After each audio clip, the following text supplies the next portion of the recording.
Hello बच्चों, मैं स्मिता बिजलवान स्वागत करती हूँ आपका आईसीटी वर्चुअल क्लासरूम में। आशा करती हूँ आप सभी स्वस्थ होंगे और अच्छे से अपनी पढ़ाई कर रहे होंगे। बच्चों, आज हम पढ़ने जा रहे हैं क्लास 12 की केमिस्ट्री और क्लास 12 केमिस्ट्री में हमारा चैप्टर चल रहा है D and F block element. तो इसी को आज हम आगे कंटिन्यू करेंगे और एक बार रिवाइज कर लेंगे कि अपने प्रीवियस लेक्चर में हमने कौन कौन से टॉपिक्स पढ़ लिए हैं। अब जैसा कि आप जानते हैं D and F block elements के बारे में तो हम क्लास 11th में भी पढ़ चुके हैं, लेकिन क्लास 11th में हमने स्पेसिफिकली यानी कि जो है सिर्फ फोकस हमने डी और एफ ब्लॉक एलिमेंट्स पे नहीं रखा था। वहां पर हमने पूरा पीरियोडिक टेबल पढ़ा था और एक ट्रेंड फॉलो किया था कि ऐसा होता है कि जब हम ग्रुप में लेफ्ट से राइट की तरफ जाते हैं तो साइज में क्या चेंजेस आते हैं, जब टॉप से बॉटम जाते हैं तो साइज इंक्रीज होता है या क्या चेंजेस आते हैं, ये हमने वहां पर डिस्कस किया था। लेकिन यहाँ पर हम सिर्फ जो मेनली डी ब्लॉक के एलिमेंट्स है और एफ ब्लॉक के एलिमेंट्स है उन पर ही फोकस करें। चलिए बाकी स्टार्ट करते हैं अपने रिविजन को। सबसे पहले हमने क्या पढ़ा था, डी ब्लॉक एलिमेंट्स कौन कौन से हैं। तो यहाँ पर जो आपको एलिमेंट्स दिख रहे हैं बच्चों, 3D series, 4D series, 5D series और 6D सीरीज के जो ये एलिमेंट्स है ये सारे हमारे डी ब्लॉक एलिमेंट्स है। उसके अलावा ये जो लेंथेनॉइड्स और एक्टेनॉइड्स है ये हमारे एफ ब्लॉक के एलिमेंट्स हैं। सिंपल। चलिए अब इनकी इलेक्ट्रॉनिक कॉन्फ़िगरेशन क्या है। अगर हम एक जनरल इलेक्ट्रॉनिक कॉन्फ़िगरेशन की बात करें डी ब्लॉक की, पहले हम सिर्फ डी ब्लॉक को पढ़ेंगे, डी ब्लॉक के सारी प्रॉपर्टीज के बारे में पढ़ेंगे, जितने भी ट्रेंड्स इसमें हैं उनको पढ़ेंगे, जो भी एक्सेप्शनल केसेस हैं और जो भी रिएक्शन इन्वॉल्व हैं उनके बारे में पहले हम डी ब्लॉक के बारे में पढ़ेंगे, फिर सेम ऐसे ही एफ ब्लॉक को भी हम पढ़ेंगे। चलिए तो अगर हम जनरल कॉन्फ़िगरेशन की बात करें तो N-1D-S, ठीक है, NS, ठीक है, N-1D-NS। और यहाँ पर जो लास्ट इलेक्ट्रॉन है वो जाता है N-1D सबशेल में, ठीक है। चलिए तो अब आप ऐसे नहीं कहेंगे कि NS तो यहाँ पर देखो बाद में आ रहा है तो लास्ट इलेक्ट्रॉन तो NS में जाना चाहिए, नहीं, लिखा हुआ हमने NS है, पहले NS भर जाता है, ठीक।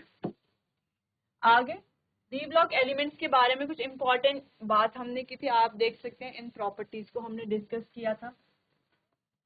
तो यहाँ पर 4 सीरीज है, ये आपको ध्यान रखना है। आगे बात करते हैं कि ट्रांजिशन मेटल्स या ट्रांजिशन एलिमेंट्स होते क्या हैं, इसको हमें समझना था। तो ये हमने समझ लिया था कि ट्रांजिशन मेटल्स क्या होते हैं, कौन से होते हैं ट्रांजिशन एलिमेंट्स, क्या जिनका अनपेयर्ड इलेक्ट्रॉन होता है या अनपेयर्ड इलेक्ट्रॉन नहीं होता, यानी कि जिनके डी में कोई भी अनपेयर्ड इलेक्ट्रॉन नहीं है वो हमारे कौन से होंगे, डी की बात नहीं, जिनके डी वाले सबशेल में अनपेयर्ड इलेक्ट्रॉन नहीं है कोई भी, वो हमारे ट्रांजिशन एलिमेंट होंगे या नहीं होंगे, इस बात पर हमने डिस्कस किया था। जैसे कि जिंक, कैडमियम और मरकरी को अगर हम देखें तो इनका जो डी सबशेल है वो क्या है, फुली फिल्ड है। चलिए तो जैसे हमने बात की थी, जो हमारा जिंक है, कैडमियम है और मरकरी है, ये तीनों क्या है, ट्रांजिशन एलिमेंट नहीं है। क्यों नहीं है, क्योंकि इनका अगर हम डी सबशेल देखें तो वो क्या होता है बच्चों, कंप्लीटली फिल्ड होता है। और ट्रांजिशन एलिमेंट है कौन से, जिनका जो डी सबशेल है वो इनकम्प्लीटली फिल्ड है, वो हमारे क्या है, ट्रांजिशन एलिमेंट्स है। तो यहाँ पर एक केस कॉपर का था, ठीक है, जिसके बारे में हमने यहाँ पर बात कर ली थी, ठीक। चलिए आगे बढ़ते हैं। फिर बच्चों हमने क्लासिफिकेशन के बारे में बात की थी, कैसे कैसे हम क्लासिफाई करते हैं डी ब्लॉक एलिमेंट्स को। इनकी इलेक्ट्रॉनिक कॉन्फ़िगरेशन के बारे में बात की थी, जहां पर हमने सबकी इलेक्ट्रॉनिक कॉन्फ़िगरेशन लिखी थी, है ना। पहला जो लास्ट इलेक्ट्रॉन है वो चला जाएगा, वो जाएगा हमारा N-1D सबशेल में, ठीक।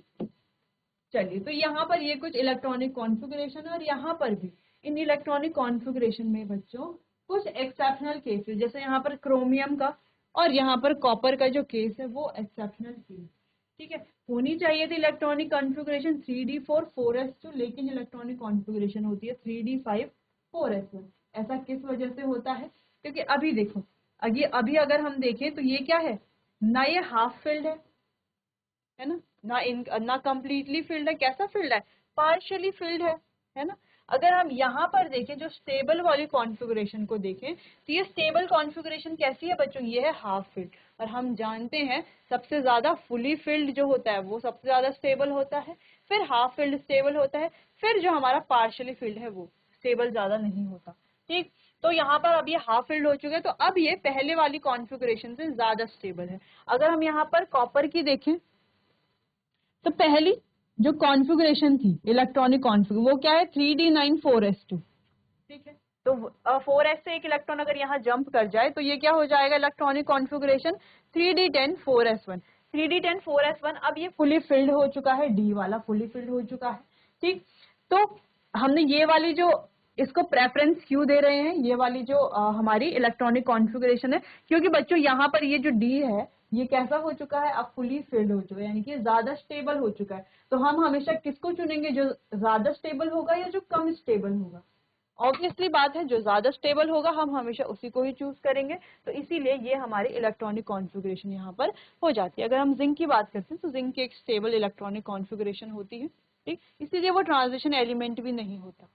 ठीक है, चलिए नेक्स्ट कुछ इलेक्ट्रॉनिक कॉन्फ़िगरेशन यहाँ पर भी थी, और जो हाईलाइट वाली इलेक्ट्रॉनिक कॉन्फ़िगरेशन है वो बच्चों हमारी एक्सेप्शनल केसेस हैं, तो वो आपको देख लेना है। चलिए, तो इलेक्ट्रॉन फील्ड कैसे करेंगे ये तो हमने देख लिया था। कुछ फिजिकल प्रॉपर्टीज की बात भी हमने कर ली थी, है ना। अब इनका जो मेल्टिंग पॉइंट है और बॉइलिंग पॉइंट है वो भी ज्यादा होता है जो हमारे ट्रांजिशन एलिमेंट होते हैं। तो ऐसा क्यों होता है, चलिए इसको आगे डिस्कस करेंगे। सबसे पहले हमने पीरियोडिक ट्रेंड्स की यहाँ पर बात की थी, तो जेड इफेक्टिव के बारे में हमने यहाँ पर पढ़ा कि जेड इफेक्टिव का ऑर्डर क्या है। जेड इफेक्टिव से जो है हम एटॉमिक साइज के बारे में देख सकते हैं। तो एटॉमिक साइज की वेरिएशन में हमने यहाँ पर क्या पढ़ा था कि जब हम मूव करते हैं 3D से 4D तो एटॉमिक साइज क्या होते हैं, इंक्रीज होते हैं क्या, ये सीधा इंक्रीज होंगे, नहीं, पहले वो डिक्रीज होते हैं, फिर कांस्टेंट रहते हैं, फिर इंक्रीज होते हैं। देखो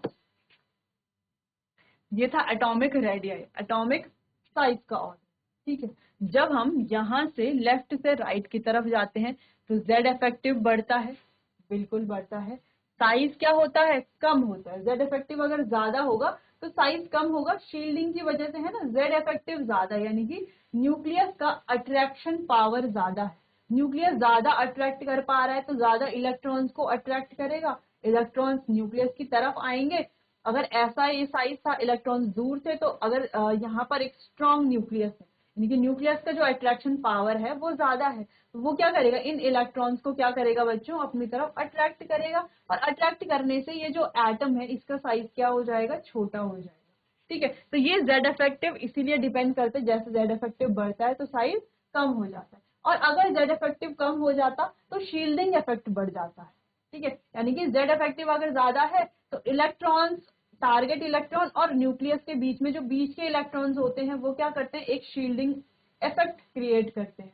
उस शील्डिंग से क्या होता है, वो बाहर वाले इलेक्ट्रॉन को रिपल्शन देते हैं, रिपल्शन करते हैं उनके साथ, और रिपल्शन से क्या होता है बच्चों, वो दूर जाएंगे, यानी कि साइज इंक्रीज होता है। तो जेड इफेक्टिव अगर कम होता है तो साइज इंक्रीज होता है, क्यों, क्योंकि शील्डिंग इफेक्ट बढ़ जाता है।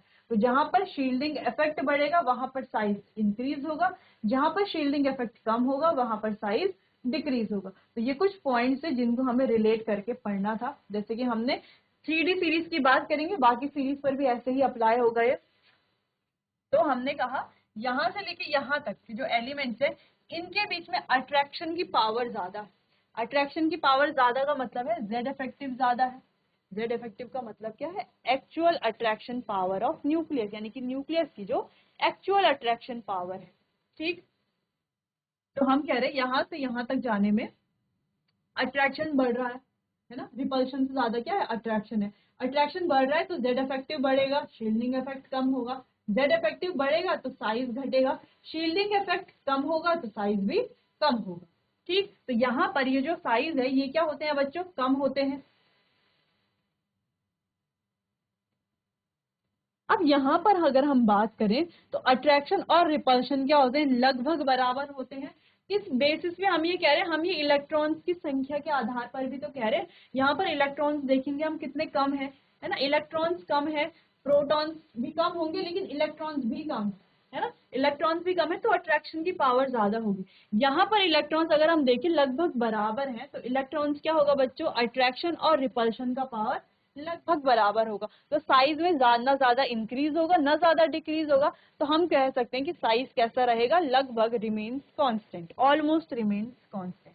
ठीक, अगर हम कॉपर और जिंक लास्ट में बात करें तो इनका जो और ये जो डी सबशेल है ये क्या है, फुली फिल्ड है। दूसरी चीज यहाँ पर जो है इलेक्ट्रॉन इलेक्ट्रॉन के बीच का जो रिपल्शन है या हम जिसको शील्डिंग इफेक्ट कहते हैं वो ज्यादा होता है। तो शील्डिंग इफेक्ट के बढ़ने से साइज भी बढ़ जाता है, क्योंकि शील्डिंग इफेक्ट बढ़ेगा तो जेड इफेक्टिव कम होगा, जेड इफेक्टिव कम होगा तो क्या होगा बच्चों, साइज इंक्रीज होगा। ठीक है, जेड इफेक्टिव और साइज क्या आपस में इनवर्सली प्रोपोर्शनल है। ठीक, ये बात तो हो गई एटॉमिक रेडियाई की जब हम लेफ्ट टू राइट जाते हैं। आगे बढ़ते हैं, टॉप से बॉटम की तरफ जब हम आते हैं तो यहाँ पर भी क्या होता है, अगर हम पहले जो थर्ड ग्रुप है उसकी बात करें तो यहाँ पर साइज क्या होता है बच्चों, इंक्रीज होता है, जो कि पहले से हमारा होता था, जो कि नॉर्मल ऑर्डर था। नॉर्मल जो हम पीरियोडिक ट्रेंड्स पहले से पढ़ते थे उसमें हम क्या पढ़ते थे कि टॉप टू बॉटम जब हम आते हैं तो साइज क्या होता है, इंक्रीज होता है। लेकिन डी ब्लॉक एलिमेंट्स में टॉप टू बॉटम जब हम आते हैं तो सिर्फ थर्ड ग्रुप जो है वहां पर साइज इंक्रीज होता है। अगर हम फोर्थ ग्रुप और उससे आगे ग्रुप्स की बात करें तो वहां पर क्या होता है, साइज में हमें वेरिएशन देखने को मिलता है।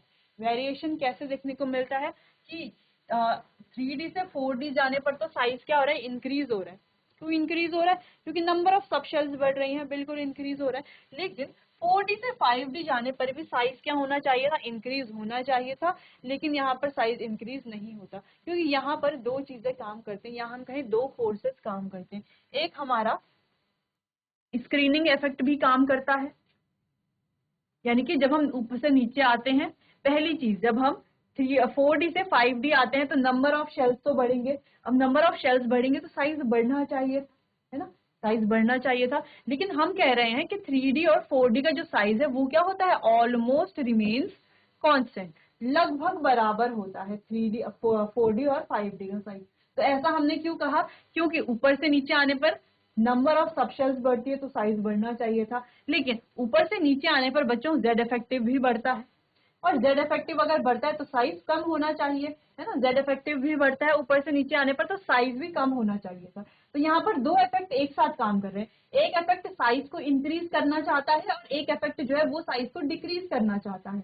तो दोनों इफेक्ट है, तो दोनों इफेक्ट में से अगर एक इधर खींचेगा, अगर हम कह दें कि बीच में हमने ये मार्कर रखा है, इस मार्कर को इतनी फोर्स से हम यहाँ खींच रहे हैं, इतनी फोर्स से यहाँ खींच रहे हैं, दोनों जगह से हम बराबर फोर्स लगा रहे हैं, तो ये इधर जाएगा या इधर जाएगा, कहीं भी नहीं जाएगा, बीच में ही रहेगा। अगर हम कहें इधर फोर्स ज्यादा है तो इधर की तरफ जाएगा, अगर हम कहें इधर फोर्स ज्यादा है तो इधर की तरफ जाएगा। लेकिन अगर हम कहते हैं कि फोर्स क्या है, इक्वल है दोनों तरफ से, है ना, तो ना ये इधर जाएगा ना इधर जाएगा, बीच में ही तो रहेगा अगर इक्वल फोर्स लगेगी तो। ठीक है, तो सेम यहाँ पर भी ऐसा हो रहा है कि दो फोर्स लग रही है, एक तो ऊपर से नीचे जाने पर नंबर ऑफ शेल्स इंक्रीज हो रही है तो साइज बढ़ना चाहिए था, लेकिन ऊपर से नीचे आने पर जेड इफेक्टिव भी बढ़ रहा है, तो जेड इफेक्टिव के बढ़ने से क्या हो रहा है, साइज डिक्रीज होना चाहिए। और तीसरा इफेक्ट अगर हम बात करें, ऊपर से नीचे जाने पर जो स्क्रीनिंग है, स्क्रीनिंग कैसी है, पुअर है, जिस वजह से साइज क्या होना चाहिए, कम होना चाहिए। ठीक है, स्क्रीनिंग पुअर का मतलब वही है, जेड इफेक्टिव ज्यादा है तो स्क्रीनिंग पुअर ही होगी। ठीक, चलिए, तो इस वजह से यहाँ पर जो साइज है उसमें वेरिएशन देखने को मिलता है। बात करेंगे आयनाइजेशन एनर्जी की, तो इलेक्ट्रॉन को रिमूव करने के लिए किसी भी गैसियस आइसोलेटेड गैसेस एटम से जो एनर्जी लगती है उसी को हम क्या कहते हैं, उसी को हम कहते हैं बच्चों आयनाइजेशन एनर्जी। ये क्या बनाती है, एक पॉजिटिव आयन बनाती है। कैसे कैसे आयनाइजेशन एनर्जी का क्या ऑर्डर है ये हमने डिस्कस कर लिया था। ऑक्सीडेशन स्टेट के बारे में हमने बात कर ली थी कि ये क्या शो करते हैं बच्चों, वेरियस ऑक्सीडेशन स्टेट शो करते हैं। जहां पर अगर हम क्रोमियम को देखें तो मैग्नीज को देखें तो सबसे ज्यादा ऑक्सीडेशन स्टेट ये शो कर रहा है। बाकी बहुत सारे जो है कुछ इनकी कॉमन ऑक्सीडेशन स्टेट है, लेकिन जिंक एक लौता ऐसा है जो सिर्फ +2 ऑक्सीडेशन स्टेट शो करता है, यानी कि एक सिंगल ऑक्सीडेशन स्टेट शो करता है। बाकी जितने भी हमारे एलिमेंट्स होते हैं वो सब अलग अलग ऑक्सीडेशन स्टेट शो करते हैं। चलिए, जैसे हमने यहाँ पर भी देखा था Fe और Fe2O3, यहाँ पे +2 है, यहाँ पे +3, NiCl2 NiCl4, +2 oxidation state, +4 oxidation state. तो यानी कि यहाँ पर जो ऑक्सीडेशन स्टेट है वो कैसी है, वेरिएबल है, अलग अलग। आगे हमने ट्रांजिशन एलिमेंट की बात की थी।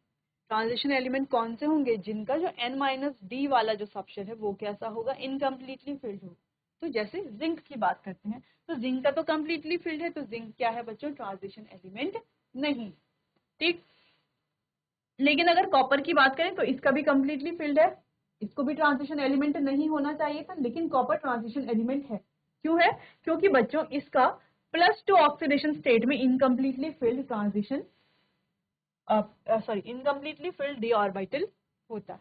जबकि अगर जिंक की बात करें तो इसका +2 ऑक्सीडेशन स्टेट सिर्फ एक ही होती है, +2, और +2 में भी इसके s से 2 इलेक्ट्रॉन निकलेंगे तो डी वाला फुली फिल्ड ही रहेगा, जैसे कि हम यहाँ पर देख भी पा रहे हैं। तो 3 एलिमेंट जिंक, कैडमियम और मर्क्यूरी ये ट्रांजिशन एलिमेंट नहीं होते। चलो मेल्टिंग पॉइंट और बॉइलिंग पॉइंट की बात करते हैं। हमने कहा कि ये जो ट्रांजिशन एलिमेंट्स है, ये डी ब्लॉक के जो ये मेटल्स हैं, इनका जो बॉइलिंग पॉइंट है वो बहुत ज्यादा होता है और मेल्टिंग पॉइंट भी बहुत ज्यादा होता है।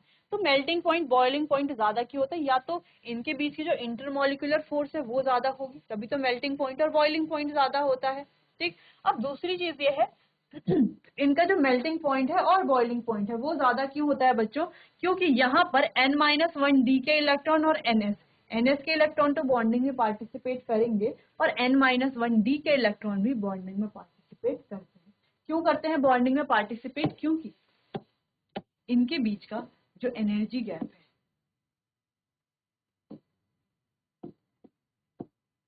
जो एनर्जी गैप है वो बहुत ज्यादा कम है। ठीक है, तो एनर्जी गैप बहुत ज्यादा कम होने की वजह से ns और n-1d दोनों के इलेक्ट्रॉन क्या करते हैं? बॉन्डिंग में पार्टिसिपेट करते हैं। ज्यादा इलेक्ट्रॉन बॉन्डिंग में पार्टिसिपेट करेंगे तो ज्यादा नंबर ऑफ अनपेयर्ड इलेक्ट्रॉन होंगे, मेटालिक बॉन्डिंग बनेगी स्ट्रॉन्ग। जितनी ज्यादा स्ट्रॉन्ग मेटालिक बॉन्डिंग होगी उतना ज्यादा मेल्टिंग पॉइंट और उतना ज्यादा बॉइलिंग पॉइंट होगा। इतनी बात क्लियर है? आगे बात करते हैं। हमने कहा जो टंगस्टन है इसका सबसे ज्यादा इनके बीच में सबसे ज्यादा हाई मेटालिक बॉन्डिंग होती है, जिस वजह से इसका सबसे ज्यादा हाई मेल्टिंग पॉइंट है और बॉइलिंग पॉइंट है। चलिए एंथैल्पी ऑफ एटमाइजेशन की बात हमने कर ली थी कि 1 मोल ऑफ सब्सटेंस को गैसेस में कन्वर्ट करने के लिए जो एनर्जी चाहिए होती है उसी को क्या कहते हैं? Enthalpy of atomisation. अब ये इनमें ज्यादा होती है क्योंकि बच्चों यहाँ पर मेटालिक बॉन्डिंग ज्यादा है, मेटालिक बॉन्डिंग ज्यादा है, अनपेयर्ड इलेक्ट्रॉन ज्यादा है। अनपेयर्ड इलेक्ट्रॉन ज्यादा क्यों है? क्योंकि डी और एस दोनों के इलेक्ट्रॉन्स क्या करते हैं? बॉन्डिंग में पार्टिसिपेट कर रहे हैं। अब ज्यादा अनपेयर्ड इलेक्ट्रॉन होने की वजह से बॉन्डिंग स्ट्रांग है, जिस वजह से यहाँ पर जो है इसको गैसेस में कन्वर्ट करने के लिए ज्यादा एनर्जी भी तो देनी पड़ेगी, है ना? तो ये एनर्जी ऑफ एटमाइजेशन यहाँ पर सबसे ज्यादा होता है ट्रांजिशन एलिमेंट। चलिए, तो हायर ऑक्सीडेशन स्टेट की स्टेबिलिटी के बारे में हमने बात की थी।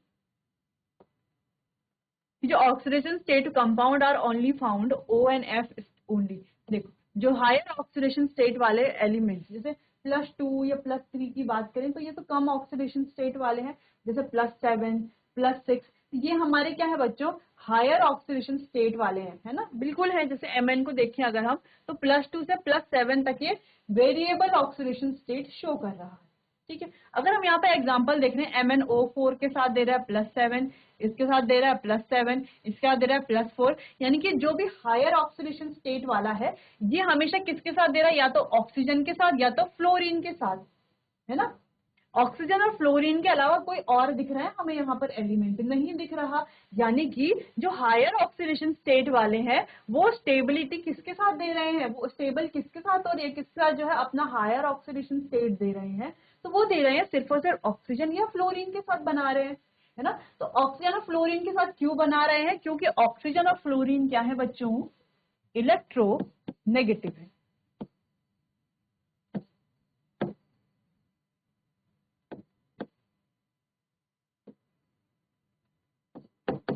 और ऐसे वैसे नहीं, हाईली इलेक्ट्रोनेगेटिव है। क्या है? हाईली इलेक्ट्रोनेगेटिव है ऑक्सीजन और फ्लोरीन। ठीक, इतनी बात हो गई क्लियर। अब ऑक्सीजन और फ्लोरीन में से देखें बच्चों अगर हम, तो अगर हम ऑक्सीजन और फ्लोरीन की बात करें तो ज्यादा इलेक्ट्रोनेगेटिव कौन है? फ्लोरीन है। यानी कि ज्यादा ऑक्सीडेशन स्टेट वाला कंपाउंड तो फ्लोरीन के साथ बनना चाहिए था। लेकिन यहाँ पर हमें क्या दिख रहा है? देखो फ्लोरीन के साथ +4 +7 ऑक्सीजन के साथ +7 ऑक्सीजन के साथ यहाँ पर भी। ठीक है, तो यानी कि हम क्या देख रहे हैं कि ज्यादातर जो ज्यादा ऑक्सीडेशन स्टेट वाले हैं ना, वो फ्लोरीन के साथ भी नहीं बन रहे, वो किसके साथ बन रहे, ऑक्सीजन के साथ बन रहे हैं। लेकिन हमने कहा कि बन रहे हैं हाई इलेक्ट्रोनेगेटिविटी की वजह से, ये दोनों हाईली इलेक्ट्रोनेगेटिव हैं। इन दोनों में से भी बात करें तो फ्लोरीन ज्यादा इलेक्ट्रोनेगेटिव है, तो फ्लोरीन के साथ बनना चाहिए था, ऑक्सीजन के साथ नहीं बनना चाहिए था। तो ऑक्सीजन के साथ क्यों बन रहे हैं ये कंपाउंड, क्यों बन रहे हैं? क्योंकि बच्चों ऑक्सीजन की क्या है, टेंडेंसी है क्या करने की, फॉर्मेशन ऑफ मल्टीपल बॉन्ड, यानी कि मल्टीपल बॉन्ड फॉर्मेशन की टेंडेंसी है। इसीलिए हायर ऑक्सीडेशन वाले जो कंपाउंड है वो इसके साथ बनते हैं, इसके साथ स्टेबल होते हैं, फ्लोरीन के साथ नहीं। ठीक है, तो ये कुछ इंपॉर्टेंट पॉइंट्स थे, इनको नोट कर लीजिए। चलिए, इतनी बात क्लियर हो गई। यहाँ पर कुछ एग्जांपल्स भी हमने देखे थे। चलिए अब मैग्नेटिक कैरेक्टर की बात करते हैं। मैग्नेटिक कैरेक्टर में हम दो मेन मैग्नेटिक कैरेक्टर वैसे देखते हैं, एक होते हैं हमारे पैरामैग्नेटिक,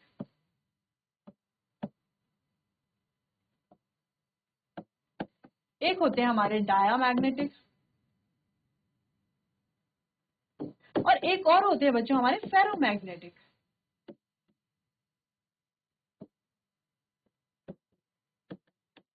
अगर हम इन तीनों के बारे में बात करें तो पैरामैग्नेटिक कौन से, हमने पहले भी पढ़ा है, एक एक लाइन में डिस्कस कर लेते हैं। पैरामैग्नेटिक जो वीकली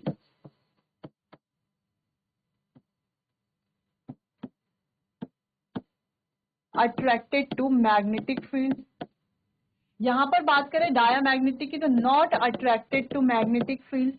और अगर फेरोमैग्नेटिक बात करें तो ये एक्ट एज परमानेंट मैग्नेट। तो ये हम जानते हैं परमानेंट मैग्नेट की तरह एक्ट करते हैं।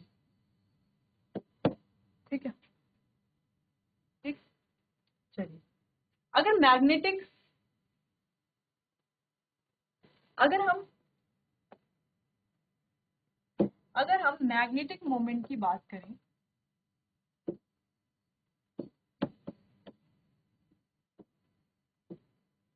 म्यू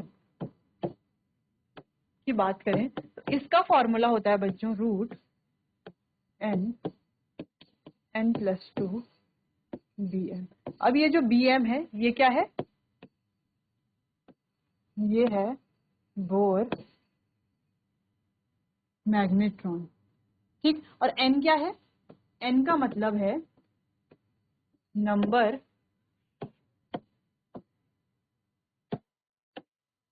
यहां पर n क्या शो कर रहा है, नंबर ऑफ अनपेयर्ड इलेक्ट्रॉन।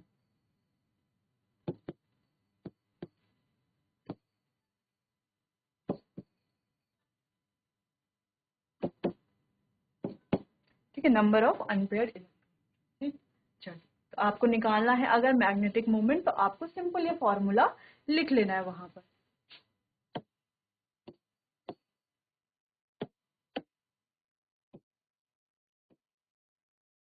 ठीक, अच्छा, अब एक और बात, अगर अनपेयर्ड इलेक्ट्रॉन्स हैं तो हमारा क्या होगा, कंपाउंड पैरामैग्नेटिक।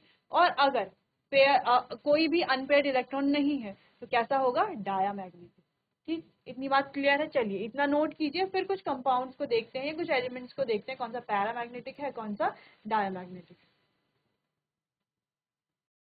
चलिए कुछ एग्जाम्पल की बात करते हैं, जैसे Cu+ की बात करें या Cu2+ की बात करें, Zn2+ की बात करें। इनकी अगर हम बात करें तो अगर हम कॉपर की इलेक्ट्रॉनिक कॉन्फ़िगरेशन देखें 3d10 4s1 ये होती है। अगर एक इलेक्ट्रॉन चला जाए तो ये हो जाएगी 3d10। क्या कोई अनपेयर्ड इलेक्ट्रॉन है, कोई अनपेयर्ड इलेक्ट्रॉन नहीं है, तो ये क्या हो जाएगा बच्चों, ये हो जाएगा हमारा डायामैग्नेटिक। Cu2+ में देखें इलेक्ट्रॉनिक कॉन्फ़िगरेशन क्या होगी, 3d10 4s1 है ना। दो इलेक्ट्रॉन चले गए तो ये 3d9 हो जाएगा, है ना। एक इलेक्ट्रॉन S से गया होगा, एक इलेक्ट्रॉन D से गया होगा, ये क्या हो जाएगा 3d9, यानी कि यहाँ पर अनपेयर्ड इलेक्ट्रॉन है, तो ये क्या हो जाएगा बच्चों, पैरामैग्नेटिक। अगर Zn2+ की बात करें, पहले जिंक की इलेक्ट्रॉनिक कॉन्फ़िगरेशन लिख देते हैं, 3d10 4s2 होती है। ठीक है, दो इलेक्ट्रॉन चले गए तो फिर भी 3d10 ही तो बचा। Zn2+ को अगर हम देखें तो ये क्या होगा, कोई भी अनपेयर्ड इलेक्ट्रॉन नहीं है तो डाया मैग्नेटिक। ठीक। तो इस तरीके से हम निकाल सकते हैं कौन सा मैग्नेटिक है, पैरामैग्नेटिक है, कौन सा डायमैग्नेटिक। तो बच्चों आज के लिए बस इतना ही, बाकी चैप्टर को कंटिन्यू करेंगे अपने आने वाले अगले सेशन में। तब तक के लिए आपको बहुत बहुत धन्यवाद।